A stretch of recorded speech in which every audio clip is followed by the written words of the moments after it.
1절부터 3절까지입니다. 한 절씩 읽겠습니다. 남방에 거하는 가나안 사람 곧 아랏의 왕이 이스라엘이 아다림 길로 온다 함을 듣고 이스라엘을 쳐서 그중 몇 사람을 사로잡은지라. 이스라엘이 여호와께 서원하여 가로되 주께서 만일 이 백성을 내 손에 붙이시면 내가 그들의 성을 다 멸하리이다. 다 같이 읽겠습니다. 여호와께서 이스라엘의 소리를 들으시고 가나안 사람을 붙이심에 그들과 그 성을 다 멸하리라. 그러므로 그 이름을 호르마라 하였더라. 아멘. 이제 이스라엘 백성들은 광야의 생활을 끝내고 이제 광야 생활을 끝내고 이제 본격적으로 가나안 땅에 들어가기 위한 이제 또 행진을 시작합니다. 행진을 시작하는 게 21장부터인데요.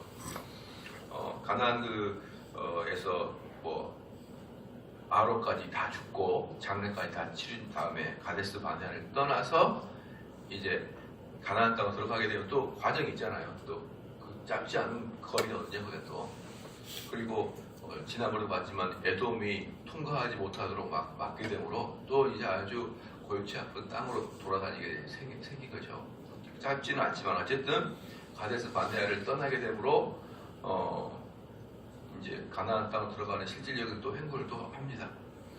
그러나 이제 그 두 가지 큰 앞으로 두 가지 더 훈련을 받아야 되는데 그게 하나가 뭐냐면 지금까지 38년 동안 그렇게 달렸는데도 변하지 않던 불신앙을 훈련받아야 되고 불신앙을 없애는 훈련을 받아야 되며 그제 내부적으로는 그래요. 내부적으로는 불신앙과의 싸움, 외부적으로는 이제 전쟁이 본격적으로 시작이 될 거예요. 전쟁이 본격적이고 특별히 가나안 7족속과의 본격적인 전쟁은 외부적인 요소이다. 그래서 내부적인 요소는 불신앙과의 싸움, 외부적인 요소는 가나안 사람들과의 싸움을 해야 되는데 이 둘 다 철저히 하나님께 의존할 때만 승리를 할 수 있는 거예요. 철저히 하나님께 의존할 때만 승리를 할 수 있는 것입니다. 그래서 이제 우리들 인생에서도 똑같은데 여기서도 보시다시피 이제 불신앙과 내부적인 싸움과 외부적인 싸움이 같이 이제 또 올 거거든요. 같이 올 건데 우리들도 사실 평탄할 때는 신앙이 흔들리지 않지만 고난이 올 때 본격적으로 신앙의 이제 본색이 드러나지 않습니까? 그래서 우리는 성도들은 하나님께 순종을 잘해서 고난을 받지 말아야 돼요. 왜 그러냐 그러면 많은 사람들이 고난이 좋다라고 표현하지만 저는 이렇게 교회사를 쭉 보면은 결국 언제 신학이 발전되고 신앙이 깊어지냐, 언제 평화로울 때 그래요. 평화로울 때. 전쟁과 순교의 시간에는요 별로 신학이 깊어지잖아요. 그래서 초대 교부를 세 개로 나누거든요. 초대 교부를 세 등분으로 나눠요. 그냥 첫 번째는 그냥 초대 교부가 있고, 두 번째를 변증자라고 해요. 변증자. 세 번째는 죄송합니다. 처음에를 속사도라 그래요.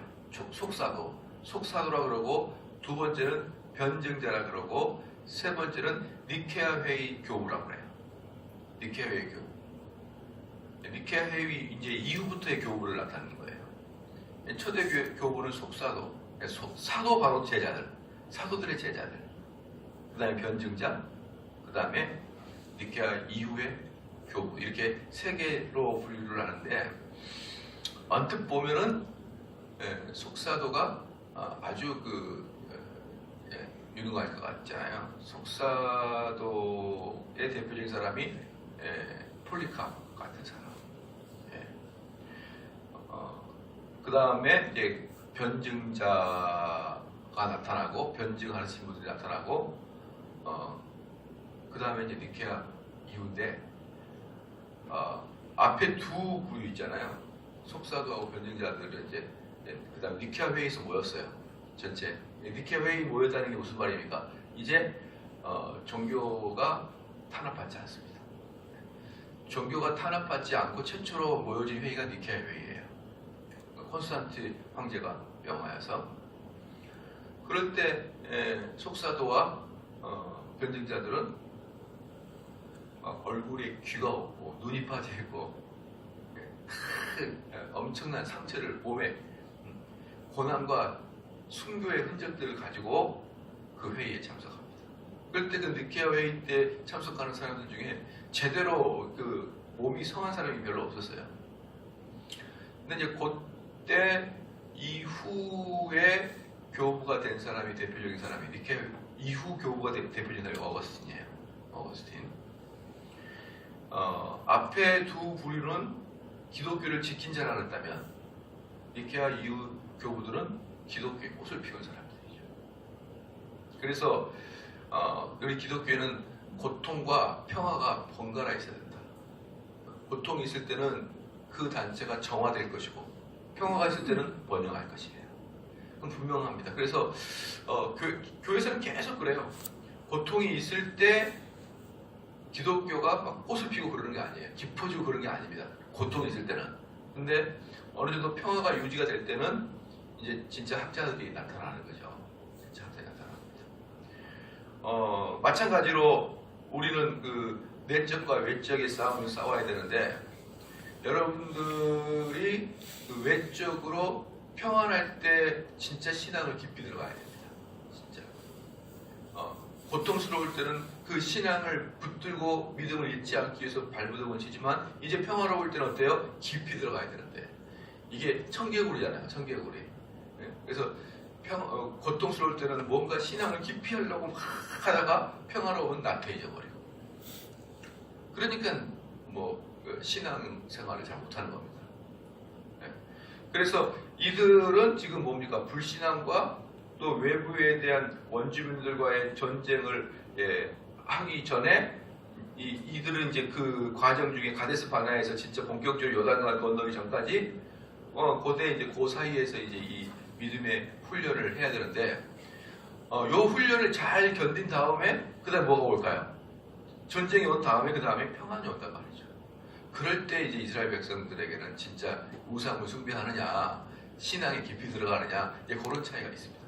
그러기 위해서 전 단계 뭘 합니까? 훈련하는 거예요. 훈련을. 이제부터 훈련인 거예요. 그래서 사실 1절에 보니까 남방에 거하는 가나안 사람 곧 아라세 왕이 이스라엘이 아다림 길로 온다 함을 듣고 이스라엘을 쳐서 그 중 몇 사람을 사로잡은지라. 이 아다아랏이라는 뜻은 야생 당나귀 또는 도망자라는 뜻의 지명 이름이에요. 지명 이름도 참 이상해요. 야생 당나귀. 여러분 그 사막에 가면요 당나귀들 그냥 걸어 다녀요. 당나귀들이 그 이렇게 아무것도 매지도 않고 야생 당나귀. 희한하더라고요. 사막에서 뭘 먹고 사는지 모르겠지만 사막에는 항상 야생 당나귀가 있어요. 희한해요. 사람들의 말에 가면 당나귀 누가 버려놓고 갔다. 그래서 그 다음에 번식된 거 같다는데 그 말이 안 된가. 하여튼 여기서도 보면은 아라세 왕이랬어요. 아라세 왕. 그 야생 당나귀란 뜻이에요. 근데 야생 당나귀는 어떻습니까? 사람이 가면 푹 도망가거든요. 그래서 또 다른 말로 도망자의 길이란 뜻인 것이에요. 도망자의 지역이란 뜻이에요. 그 왕이 이스라엘이 아다림 길이라는 것은 우리나라 말로는 정탐꾼의 길입니다. 정탐의 길, 또 정탐꾼의 길이에요. 그렇기 때문에 아다림 길이로 온다. 이 말은 뭡니까? 이스라엘 백성이 12정탐꾼이 걸어가던 그 길을 이야기하는 것이죠. 그러니까 이 아다림 길은 무엇을 말합니까? 이스라엘 사람들이 이렇게 부르는 그 길이에요. 이 뭐라 그럴까요? 아랏의 왕이 아랏이라는 지역의 사람들이 부른다기보다는 이스라엘 사람들이 그곳의 이름을 뭐라고 합니까? 아다림 길이다라고 이야기하는 것이죠.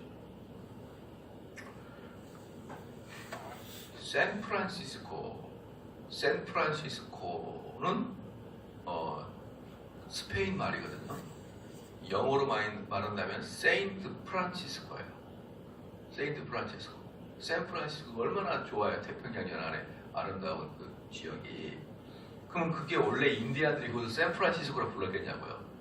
미국인들이 샌프란시스코라 불러가지고 원주민들이 뭐라고 부르든지 상관없습니다. 로스앤젤레스 그렇죠. 예. 그런 지역은 전부 다 미국이 다시 다 이름을 붙여놨잖아요. 그 백인들이. 그 전에 아시아 원주민들이라고 할 수 있는 인디언들이 다 이름도 있었을 거 아닙니까? 뭐 땅에 이름이 있었을 거지만 다 무시하고 백인들이 다 이름을 지어놨지 않습니까? 그것처럼 여기도 아다림 길, 이것은 이스라엘 사람들이 자기 선배들이 갔던 그 길을 명하여 그 정탐꾼의 길이다, 이렇게 표현하는 것입니다. 정탐의 길이다. 그 다음에 근데 여기서 뭐냐면 이스라엘 사람들이 온다는 걸 듣고 이 아라세 왕이 아마 긴장을 했던 거나 두려워했을 거예요. 그래가지고 선제 공격을 합니다. 왜 두려워했을까요? 그 강대국 예굽을 뚫고 나온 해방된 민족이잖아요. 강대국 예굽에서 나온. 그러니까 아마 긴장했는지 그냥 선제 공격을 해가지고 무방비 상태에 있던 이스라엘 사람들 몇몇을 잡아가 버렸습니다.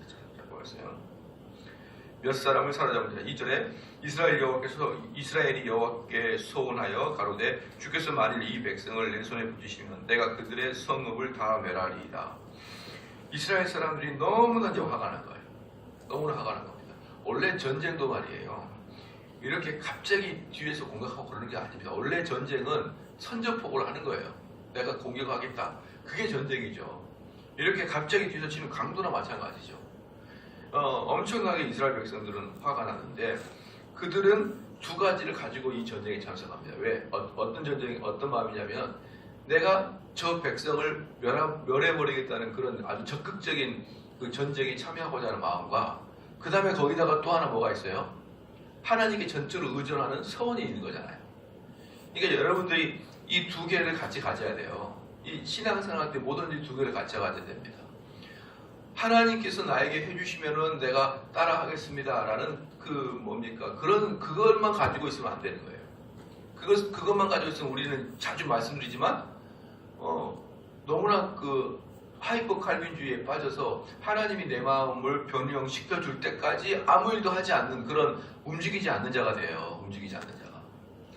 그러나 두 개를 같이 가져야 됩니다. 하나님께서 나를 사랑하시고 나를 구원하셨으니 나는 아주 적극적으로 나가서 주의 일을 하고 주의 봉사를 하겠습니다 라는 마음과, 그럼에도 불구하고 하나님께 서원하게 되므로 하나님께서 원하신다면 이 일을 나한테 붙여주십시오 라는 하나님께 의존하는 마음, 두 가지가 같이 있어야 일이 진행이 되는 거예요. 그것을 이제 했습니다. 그러고 나니까 하나님이 기쁨으로 그들에게 허락을 해주는 것이에요.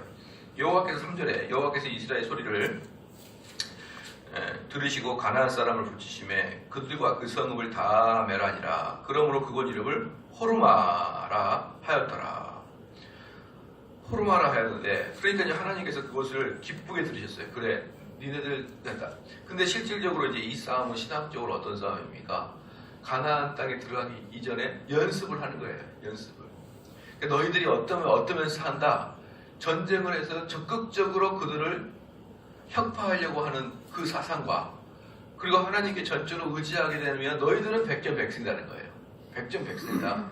걱정하지 마라. 그래서 여러분들께서 강권해서 말씀을 드린다 그러면 여러분들은 신앙생활 할 때 이런 작은 승리를 꼭 쟁취해야 됩니다. 작은 승리 없이요 절대로 안 되는 거예요. 작은 승리 없이는 안 됩니다. 만약에 그 사람이 교사를 맡으면 교사반 아이들을 부흥을 시키고, 구역을 맡으면 구역의 사람들이 부흥이 되고, 전도가 되고, 내가 주 앞에서 약속했던 것이 내 삶에서 이루어지고, 내 인격의 변화가 성령화되고, 이런 것들 외적 육적인 것이 계속 뭐가 돼야 돼요? 승리의 경험들을 쌓아가야 돼요. 승리의 경험들. 제가 아주 두렵게 생각하고 있는 것 중에 하나가 뭐냐면, 목사님들이 그렇게 열심히 기도를 했는데 부흥이 안 되거나, 심지어는 교인이 줄어들면 그 교회가 크건 작건 상관없어요. 그러면 목사님들이 어때요? 딱 스스로의 마음을 나는 숫자에 관심 없어 이렇게 해버려요.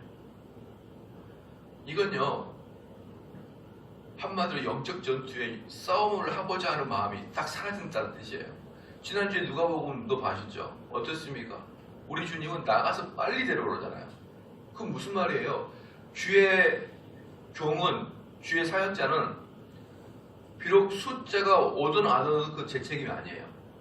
제 책임이 아니거든요. 그것은 누구의 책임입니까? 그들의 책임이에요. 지난주 말씀드렸듯이. 그러나 그 사역자의 눈에 뭐가 보인다 그랬어요? 빈자리가 보인다 그랬잖아요. 빈자리가. 그러니까 그 사역자의 마음은 어떤 마음이냐면은 우리 주님이 이 빈자리를 보고 얼마나 마음이 아프실까. 잔치를 베풀었는데 내가 이 빈자리를 채우겠다 라는 마음이 있는 게 사역자의 마음이에요. 그런데 많은 경우에 나는 숫자적 성장에 관계없다 이렇게 해버려요. 저는 그걸 상당히 위험하게 봐요. 위험하게. 그렇게 하지 마십시오라고 저는 이야기하고, 빈자리를 봐야 되고, 목사님이 그 성도들을 열심히 가르쳐서 전도할 수 있도록 하셔서 그 빈자리를 채우십시오라고 이제 이야기를 해드리는데, 그분들의 마음을 이해 못하는 게 아니에요. 힘들죠. 그렇게 오랫동안 기도하고 열심히 했는데도 자꾸 숫자가 줄어들고 힘들죠. 그렇다고 해서 아예 마음 자체를 이제 나는, 그래서 사람들이 뭐라고 합니까? 듣기 좋게 우리는 양이 아니라 질이 중요해 이렇게 이제 얘기해 버리는 거예요. 안 됩니다 여러분. 그러면 안 돼요. 땅을 깊이 파려면 어떻게 파야 된다? 넓게 파야 된다. 나는 한 우물만 팔란다 라고 하면 진짜 우물 외에 못 파요. 근데 뭐 밑으로 1km, 2km씩 내려가려면 어때요? 크게 파야 속에 포크레도 들어가 파는 거죠. 그래서 이제 여기서 우리 여호와 하나님께서는 참으로 우리를 위해서 본격적으로 싸움을 하기 전에 싸움이 무엇인지를 경험시켜주고, 그 다음에 첫 승리를 그들에게 주므로 이스라엘 백성들에게 큰 위로와 소망을 줍니다. 되는구나. 말씀대로 살아보니 되는구나 라는 큰 위로와 소망을 줍니다. 그런데 재밌는 게 뭐냐면요, 여기서 멸하다 라는 뜻이 있죠. 멸하다. 3절 후반부에 그 성읍을 다 멸하니라. 다 멸하니라. 그리고 그 땅을 이름 뭐라 했습니까? 호르마. 호르마라고 하였는데, 호르마는 하람, 우리 그 딸 이름 하람인데, 하람이라는 원어에서 호르마가 파생됐어요. 근데 이 하람이라는 것은 뭐냐면 철저히 진멸하다라는 뜻이에요. 철저히 진멸하다. 철저히 진멸하다. 그러니까 그 지역을 어떻게 이름을 명명을 했냐? 이것도 이스라엘 사람이 명명했을 거 아니에요. 다 죽여놓고 호르마라 했다. 이것은 뭐냐? 진멸한 땅, 또는 놀랍게도 다른 말로 하나님께 바쳐진 땅, 이렇게 표현합니다. 진멸한 땅, 하나님께 바쳐진 땅. 자, 여기서 왜 하나님이 이곳을 진멸하라 그러는지는 여러분이 잘 아실 거예요. 왜냐하면 하나님께서는 가나안 땅에 들어가기 전에 이스라엘 사람들이 가나안의 신과 문화에 종속되거나 영향받을 것을 가장 크게 걱정합니다. 하나님께서는 다른 게 아니에요. 하나님을 섬기는 마음이 흩어질까봐, 하나님을 섬기는 마음이 이중 마음이 될까봐, 그 이방의 그 어떤 그 문화들이 좋아서 그걸 쑥쑥 받아들일까봐. 요즘에 신문 보니까 할로윈 데이인가? 그걸 막 해서 할로윈 데이 하게 되면은 여러분 막 복장을 요상하게 하잖아요. 막 이상하게 하고 막 그러는데, 참 저는 그걸 보면서, 그리고 우리 애들 어릴 때 보면은 꼭 요때 되면은 무슨 호박을 사간다든지, 유치원에 말이에요. 호박을 사가거나 뭐 요상한 가면을 쓰고 가는데, 유치원도 그러는데 요즘에는 초등학교도 그러더라고요. 제가 언제부터 우리가 이런 거 했냐? 언제부터 우리가 무슨 캐나다도 아니고 미국도 아니고 뭐 할로윈데이인지 뭔지 그런 걸 하냐라고 하는데, 그것은 근본적으로 이렇게 가면을 쓰고 해요. 가면을 쓰거나 분장을 요상하게 하거든요. 근데 뭐 그게 뭡니까? 재미로 한다고 쳐도, 재미로 한다고, 원래는 뭐 귀신 쫓아내는 그런 건데요. 재미로 쳐도 얼굴을 분장하고 나니까 젊은이들이 모여있는 곳에 엄청난 성추행이 일어나는 거예요. 그 모여있는 곳에 누가 누군지 모르니까. 참, 그 보니까 거기 나가 있는 여자들 정말 정신머리 없더라고요. 뭐 그래가지고 뭐 성추행을 당했니 어쨌니. 남성들도 막 몸에 드라큘라처럼 했는데 제가 누군지 어떻게 알아요? 성추행하고 지나가 버리는, 어떻게 생겼더냐? 드라큘라던데요. 그러면 어떻게 찾아낼 거냐고. 왜 그런 데 가가지고 그런 문화를 즐기냐고요. 여러분, 문화는 어떤 것인지 그 뒤에 배경에는 종교와 정서가 포함되어 있는 거예요. 원하는. 왜 그렇게 무방비하게? 그럼 미국의 청교도 정신, 미국의 영국의 신사 정신을 받아들이든지 아니면 영어를 좀 배우든지. 영어도 못하는 사람들이 왜 드라큘라 복장하고 할로윈 데이처럼 호박 들고 다니고 그러시냐고요. 참 답답할 지경이에요. 지금 우리 하나님께서 뭐라고 합니까? 가나안 땅의 문화조차도 받아들이지 말라는 거예요. 그게 바로 뭐랍니까? 진멸하다는 거야. 진멸하다. 그래서 성경을 모르는 기독교를 공격하는 사람 봐라, 이거 여호와시는 사람을 다 죽이라 그런다. 여러분 잘 아시잖아요. 이 뜻은 무슨 뜻이라고요? 우리에게 범죄를 줄 수 있는 가능성을 다 제거하라는 거예요. 여러분들이 신앙생활 할 때 신앙생활을 방해시킬 수 있는 요소들을 다 제거해야 된단 말이에요. 그것을 다른 말로 호르마라 그러고 진멸한 땅이라 그러고 다른 말로 하나님께 다 드렸다는 뜻이에요. 그래서 나중에는 이게 야하렘으로 또 뒤에 나옵니다. 야하렘으로 나오는데 다음에는 야하렘 나오는데 이게 왜 무슨 뜻이냐? 적극적이고 철저하게 멸하다는 뜻이에요. 그것은 뭐냐면 전적으로 하나님께 다 바쳐드립니다. 그래서 여러분들 가끔 기억이 납니까? 여호수아 시대 때 성을 공격했는데 그 일정 부분 숨겨놓은 사람이 있었어요. 그렇죠? 그것은 무엇을 하나님을 경록했느냐? 하나님을 경록했느냐? 야하렘 또는 방금 말했던 호르마, 이것은 뭐냐면 철저히 진멸하는 뜻이에요. 그 철저히 진멸하는 그 깊은 속뜻은 뭐냐면 이건 여호와의 전쟁이라는 뜻입니다. 여호와의 전쟁. 그래서 모든 전쟁이, 이스라엘의 전쟁이, 모든 전쟁이 주님이 적극적으로 개입하는 모든 전쟁이 그러진 않아요. 하나님께서는 이것은 너희들이 전쟁하는 게 아니라 내가 진멸할 것이다. 너희들은 단지 도구다라고 하는 전쟁이 따로 있어요. 그런 전쟁에서는요, 이스라엘 사람들이 철저하게 노략물을 파괴해야 됩니다. 노략물 자체를. 그게 하나님께 돌려드리는 거예요.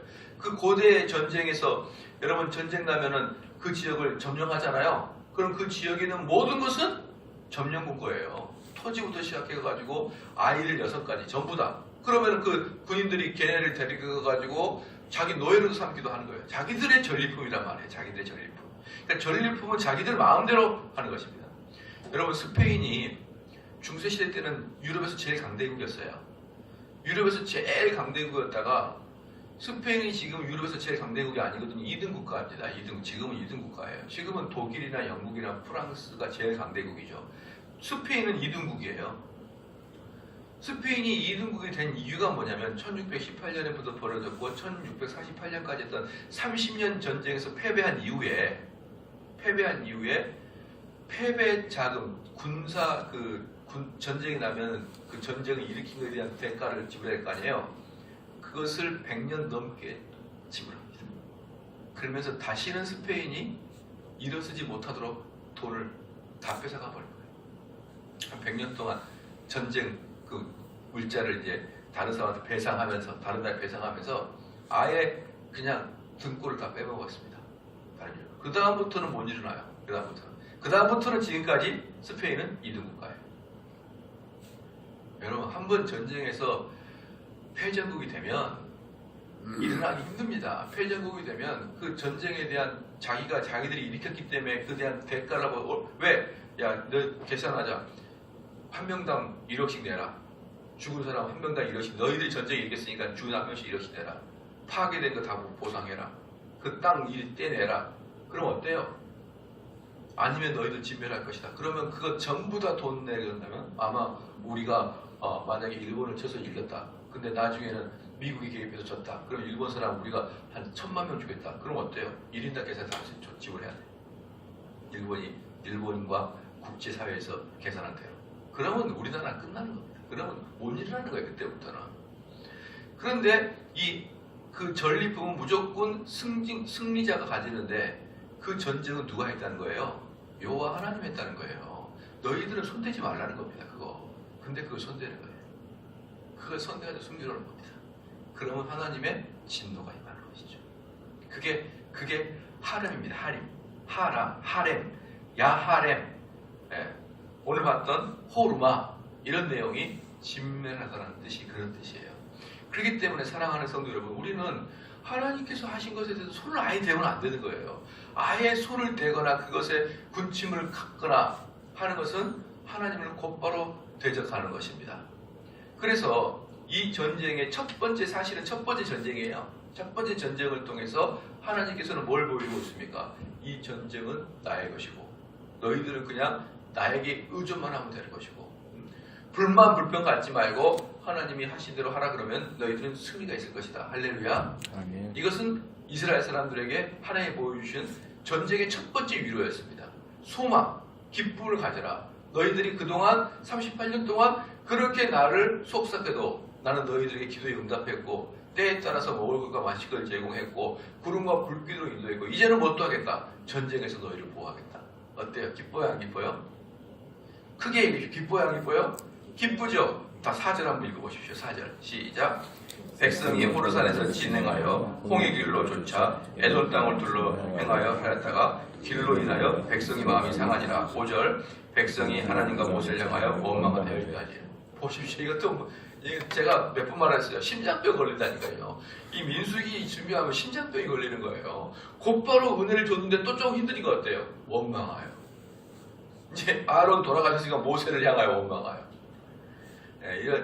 이게 얼마나 하나님이 그 인자하심과 자비하심이 그렇게 크십니다. 하나님이. 아마 우리 같았으면 못 참았을 거예요. 못 참았을 겁니다. 제가 보면은 제가 우리 자녀들한테 제일 이제 화가 날 때가 어떠냐 그러면요. 우리 자녀들 좀 재밌게 해주려고 아침부터 저녁까지 서비스를 해주고 또 뭐 에버랜드를 데리고 가거나 놀이동산 데리고 가거나 좋은 데 데리고 와서 탁 해주고 나서 집에 이제 저녁에 들어오잖아요. 그럼 아빠도 피곤, 엄마도 피곤하잖아요. 그러면 이제 좀 씻어라. 큰애야 좀 작은 애 좀 씻겨라. 그러면 그거 왜 나한테 시켜? 이러면서 아침부터 저녁까지 자기들한테 공을 들였던 부모의 마음을 요만큼도 생각해주지 않을 때 분노가 폭발하더라고요. 여러분들은 뭐 성화가 많이 돼서 안 그런지 몰라도 저는 그때 진짜 제일 화가 나요. 그래서 제가 항상 하는 말이 니네들은 어떻게 부모의 말을 1분도 생각을 안 하냐. 우리 부모가 거기 에버랜드 가면 뭐 얼마나 재밌다고 거기 가면은 너희들 재밌게 해주려고 데리고 갔고 근데 또 가서 에버랜드가 또 놀랍게도 오르락내리락 해요. 또 뱅글뱅글도 멀미도 합니다. 왜 근데 데리고 와서 또 이런 표정을 지어요? 그러면요 그 사람도 많은 거 뭐 다 떠나서 거기서 한구탱이 하고 싶은데 근데 우리 하나님은 어때요? 이거 보시면 우리 하나님은 기록물만 이래요. 기록물만. 아마 이 기록물은 큰 것만 기록했을 거예요. 끊임없이 그것을 되풀이하고 반복했을 때 하나님은 또 기도에 응답해주고 또 보호해주고 또 그렇게 해주고 끝까지 이스라엘 백성들은 그렇게 위로해주신 하나님은 또 대항하고 그리고 뭐래요? 나쁜 놈의 부모, 나쁜 놈의 자녀들 어때요? 엄마가 나한테 해준 게 뭐가 있지? 그렇게 해주고 그렇게 먹여주고 그랬는데요. 이게 참 여러분 인간이라는 게 얼마나 강팍한지 얼마나 인간이 되돌리기 힘든지 우리가 참 민수기에서 많이 느끼고